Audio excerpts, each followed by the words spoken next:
It is officially February 1st, and with February comes Black History Month.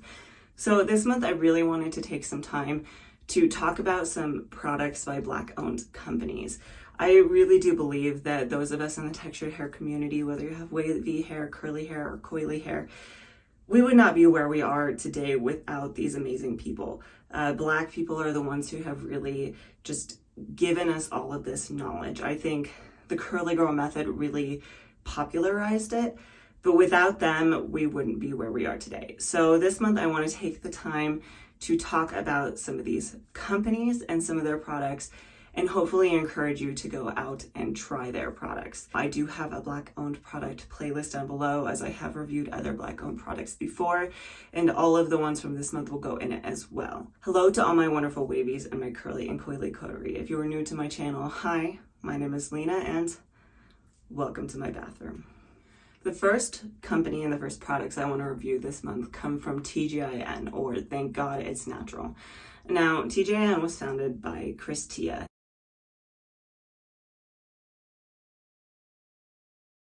And she was a graduate from the Harvard Law School and was having a really hard time finding products for her natural hair. So she decided to make them herself.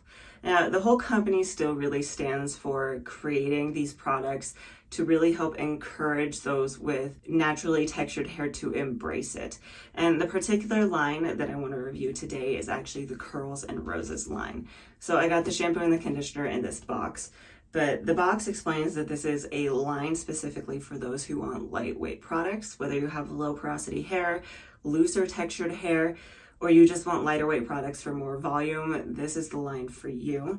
Some of the other benefits are that it helps boost volume, it reduces buildup, and it's sulfate and paraben free with no animal testing. The main ingredients in all of these products are rose water and acai berry. The rose water is there to help kind of calm some of the frizz, it helps smooth the cuticle out, and it helps to actually add shine to your hair as well. The acai berry is there to help stimulate hair growth, it seals in moisture, and it actually supposedly helps to protect your hair from free radicals. So I am really excited to try out this line. That being said, let's go ahead and get into the individual products. So I have a bit of a confession. I did actually already wash my hair. It's wet right now. I just haven't styled it yet.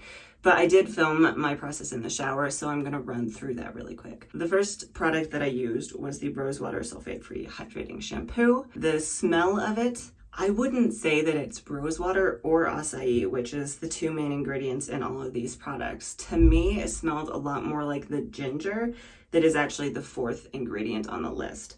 Now, that being said, it's not a very strong scent. It's actually very light, and once you work this into your hair, it really doesn't linger. This is a sulfate-free shampoo. It does have sodium C14-16-olefin sulfonate in it, which is a clarifying ingredient.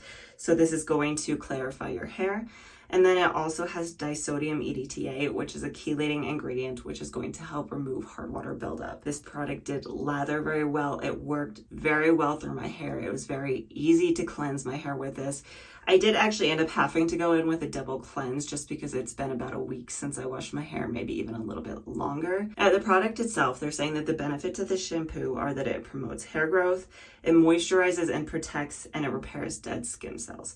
And I will say on the whole moisturizing aspect of this, I did feel like this cleansed my hair very well. I still left my hair feeling moisturized, and it did not make it feel stripped. Moving on to the second product, I then went in with the TGIN Rosewater Frizz-Free Hydrating Conditioner.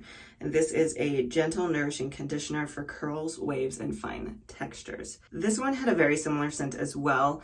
I don't really feel like any of these products that I've used so far have a rose or acai scent, a berry scent at all. They really just smell very lightly of ginger. But that being said, I did take this in my hand. It's a very light, smooth conditioner. It worked very well through my hair. It had a decent amount of slip, so I was able to remove any tangles and knots with this.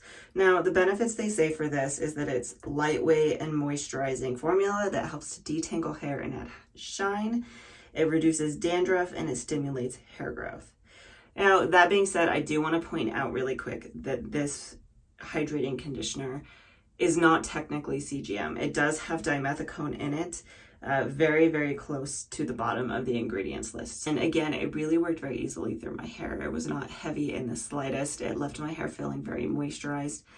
And then I rinsed it out pretty quickly. And part of the reason I didn't really leave it in my hair that long was the third product that I then went in with. The third product I went in with was the TGIN Rosewater Hydrating Hair Mask. Now, I want to get this out of the way. Again, this product does have silicone in it. It has both dimethicone and cyclopentysilazane. So if you are strict curly girl method, this product is not for you. That being said, the texture of this is actually really interesting. I don't really know how to describe it. It's an interesting texture, but it does almost kind of feel lumpy until you work it through your hands. And then that kind of helps smooth it out, and it's really easy to apply. This product has a lot of really good slip to it, and the scent of it is very similar to the other two, where it has kind of this light gingery scent. Though this one, the ginger is a little further down on the ingredients list. It has a little bit more of a sweet scent than the other two. But all of these products so far that I've used have not been a very strong scent. They are very light, and once you work them into your hair, and especially once you wash them out, it's just gone. The benefits of this is that it moisturizes and protects. It blends healthy fats and vitamins to revitalize dry and damaged hair. And it works to melt away knots and tangles while adding moisture and softness. Like I said, it does have that silicone in it, but it does also have a lot of other really good ingredients. And the dimethicone and cyclopentysilazane are the last two ingredients on the list. My experience with this was exactly what they said. It's very moisturizing. It worked very easily through my hair. I did brush this through my hair like it says in the instructions to help really distribute the product. I didn't brush it until all of the knots were already gone. And then after that, I squished to condition. I put it up in a cap. I left this in my hair for 25 to 35 minutes before rinsing it out. So here we are. We are now up to speed on this process, and I'm going to go in with some of these styling products. The first product I went in with after getting out of the shower was the Rosewater Smoothing Leave-In Conditioner. Now, this one has a very different smell from the previous products that I used. It doesn't really smell like ginger. It kind of has a very light, sweet scent to it. I still wouldn't really call it rose.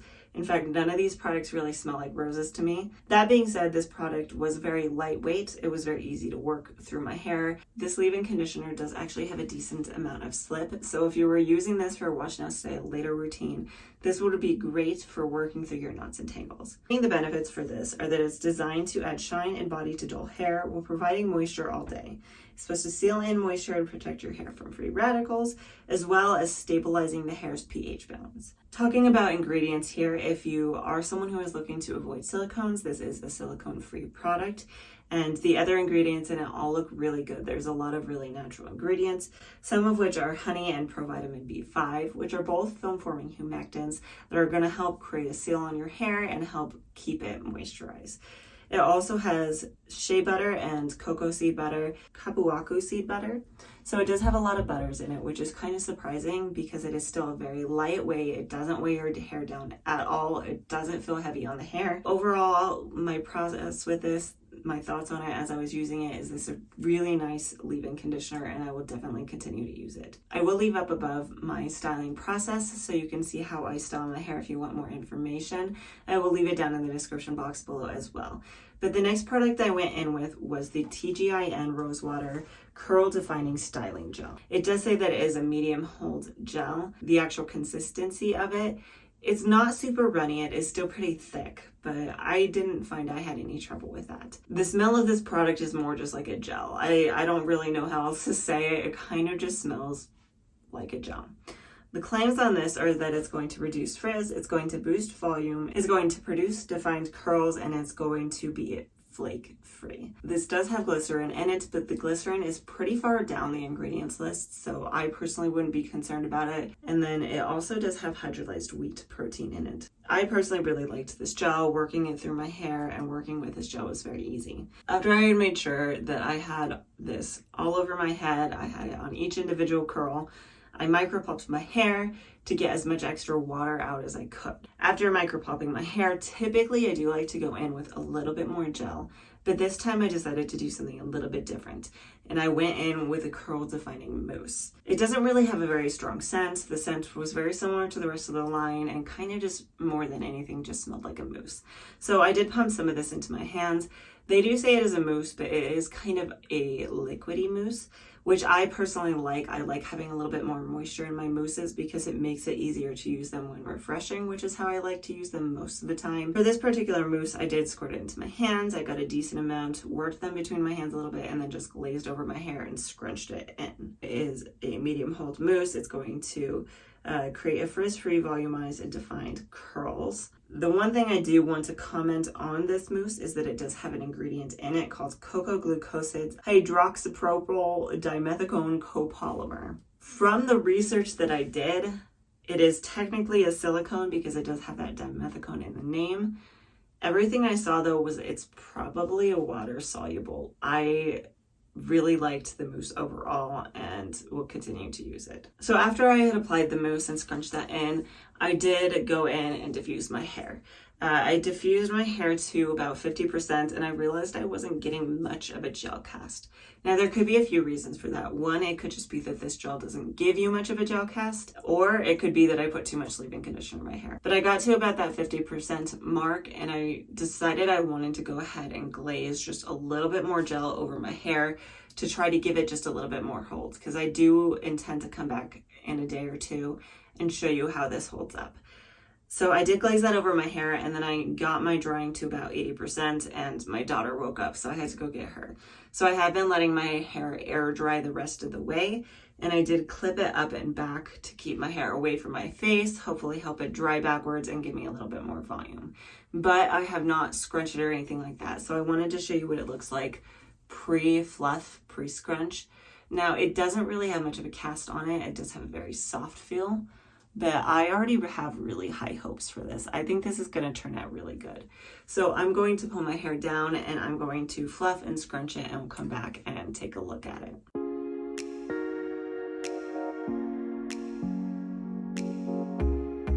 All right, these are my final results. So let's take a look here. And I will say really quick at the very end of the video, like I always do, I will include a 360 so you can see it from all different angles.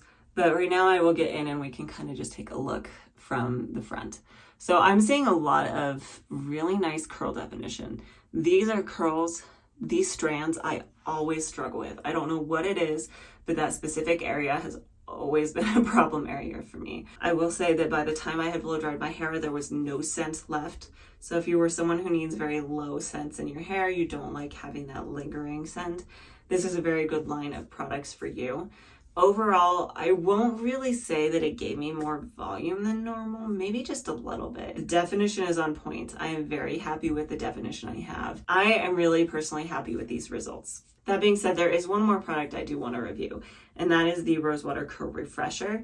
And I do want to test this on hair that needs to be refreshed. So I will be back in a day or two to show you how this holds one of all, because I do like to see how these products last, and I know y'all like to see that as well. And then I also want to use that curl refresher to see if that works as well. So I will be back in a few days to see how this holds up. And on to day two. So this is where we're currently at. I'm going to move in a little bit closer here so you can kind of see this. There is still a lot of definition on bottom down here. It is looking really good. On the average day, I might do a little bit of refreshing work with this, but not a ton. I don't know. I think this held up really well. That being said, there are a few things here and there, some pieces stretched out on top, and then I do have a lot of halo frizz. So I'm going to take this as an opportunity to test out the curl refresher. One other brief note here is I know some refreshers have ingredients in them that are going to give you a little bit more hold. Now this does have honey in it, which is a foam forming humectant, which might give you a very light hold to it, but other than that I don't really see anything that's going to give you a lot of hold. So if you do feel like you need a good refresh, you might also want to go in with a little more mousse or a little more gel. So I'm going to go ahead and go in with this product and I'm going to use it to refresh really quick. The first thing that I really did with this curl refresher is I actually smelled it, and this I have to say is probably my favorite. It's the most fruity of the scents out of all of them. There are a few different ways you could use this kind of a refresher. The way I chose to use it, because I didn't need a ton of refreshing, was I just applied this directly to my dry hair and focused mainly on any areas that I had that were having any issues. And then any specific curls that I thought needed to be reformed, I would spritz it into my hand or directly on the curl. kind of run my hand over that curl and then twist it to help reform it. If you needed a lot more of a refresh, you could definitely go in with some water first so that you're not using too much of this product so it doesn't build up on your hair. That being said, the benefits that they're saying this product has is that it refreshes overworked curls, kinks, and waves. It extends the life of your curls without shampooing. It enhances shine and reduces frizz and leaves your hair soft, moisturized, and manageable. The ingredients list, again, looks really good. A few things of note, this does have glycerin in it, but glycerin is pretty far down the list. The other two ingredients I want to mention are dimethicone PEG8 metofome, which is a PEG, so it is water soluble. And then there's also BIS PCA dimethicone sulfosuccinate. Again, it is a silicone. From what I could see, it is a semi-soluble silicone, however. So if you were to go in with a little harsher of a clarifying shampoo, that's going to help remove any buildup from this product. After I used this product, I did go in with a little bit more mousse because I did want to just help extend the longevity of my hair even longer and give it just a little bit of extra hold. And then after that, I did diffuse for just a few minutes to help get rid of any moisture in my hair before scrunching and fluffing. And these are my final results. So you can see a lot of the frizz is pretty much gone now. The definition is still really on point, and it has helped to reintroduce some of that shine to my hair. Now, I don't particularly struggle with moisture through the week. That's a benefit of low porosity hair. But if you do have higher porosity hair, this kind of a curl refresher might be really beneficial to help reintroduce some moisture into your day 3 or 4 hair. That being said, overall, my thoughts on this line. I would definitely recommend these products. Now, if you are somebody who likes to avoid silicone, the products that you're going to want to reach for are going to be the sulfate-free shampoo, the leave-in conditioner, and the gel. All 3 of those are completely free of silicones. I think my favorite out of this line would be the gel and the leave-in conditioner. Those 2 in combination was just fantastic and left my hair feeling so moisturized. So if you are someone like me who has low porosity hair, or if you have wavy hair and you need something that's lighter weight, or you just really want to help increase the volume of your hair by using as lightweight products as possible, give this product line a try. I did realize earlier that I did not say the founder's full name. Her name is Chris-Tia Donaldson. And thank you, Chris-Tia Donaldson, for making this wonderful line for us. I am looking forward to trying other products by TGIN in the future. And if you do like content like this, please like and subscribe. I do post a new video every Tuesday. And like I said earlier, I will be posting a new product review from a Black-owned company for the entire month of February. So stay tuned for that, and hopefully I will see you next time.